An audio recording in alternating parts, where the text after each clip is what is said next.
ಪ್ರಧಾನಮಂತ್ರಿ ನರೇಂದ್ರ ಮೋದಿ ಸೋಮವಾರ ದೆಹಲಿಯ ಇಂದಿರಾ ಗಾಂಧಿ ಅಂತಾರಾಷ್ಟ್ರೀಯ ವಿಮಾನ ನಿಲ್ದಾಣದಲ್ಲಿ ಕತಾರ್ ರಾಜ್ಯದ ಅಮೀರ್ Sheikh Tamim bin Hamad Al Thani ಅವರನ್ನು ಬರಮಾಡಿಕೊಂಡರು. ಫೆಬ್ರವರಿ 17 ವ್ಯವಕಲನ 18 ರಿಂದ ಭಾರತಕ್ಕೆ ಅಮೀರ್ ಅಧಿಕೃತ ಭೇಟಿಯಲ್ಲಿದ್ದಾರೆ. ಕತಾರ್ ಅಮೀರ್ 2 ದಿನಗಳ ಭಾರತ ಭೇಟಿಯಲ್ಲಿದ್ದಾರೆ. ಸಚಿವರು, ಹಿರಿಯ ಅಧಿಕಾರಿಗಳು ಮತ್ತು ವ್ಯಾಪಾರ ನಿಯೋಗ ಸೇರಿದಂತೆ ಉನ್ನತ ಮಟ್ಟದ ನಿಯೋಗ ಅವರೊಂದಿಗೆ ಇದೆ. ಅವರು ಈ ಹಿಂದೆ ಮಾರ್ಚ್ 2015 ರಲ್ಲಿ ಭಾರತಕ್ಕೆ ರಾಜ್ಯ ಭೇಟಿ ನೀಡಿದ್ದರು.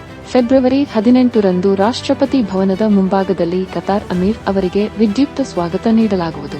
ಪ್ರಮುಖ ಸಭೆಗಳಲ್ಲಿ ಭಾಗವಹಿಸಲಿರುವ ಕತಾರ್ ಅಮೀರ್, ನನ್ನ ಸಹೋದರ ಕತಾರ್ ಅಮೀರ್ Sheikh Tamim bin Hamad Al Thani ಅವರನ್ನು ಸ್ವಾಗತಿಸಲು ವಿಮಾನ ನಿಲ್ದಾಣಕ್ಕೆ ಹೋಗಿದ್ದೆ. ಅವರಿಗೆ ಭಾರತದಲ್ಲಿ ಫಲಪ್ರದ ವಾಸ್ತವ್ಯವಿರಲಿ ಎಂದು ಹಾರೈಸುತ್ತೇನೆ ಮತ್ತು ನಾಳೆಯ ನಮ್ಮ ಭೇಟಿಯನ್ನು ಎದುರು ನೋಡುತ್ತಿದ್ದೇನೆ ಎಂದು ಪ್ರಧಾನಿ ಮೋದಿ ಸಗೆ ಬರೆದಿದ್ದಾರೆ. ತಮ್ಮ ಭೇಟಿಯ ಸಮಯದಲ್ಲಿ ಅಧ್ಯಕ್ಷೆ ದ್ರೌಪದಿ ಮುರ್ಮು ಅವರೊಂದಿಗೆ ಅಮೀರ್ ಚರ್ಚೆ ನಡೆಸಲಿದ್ದಾರೆ.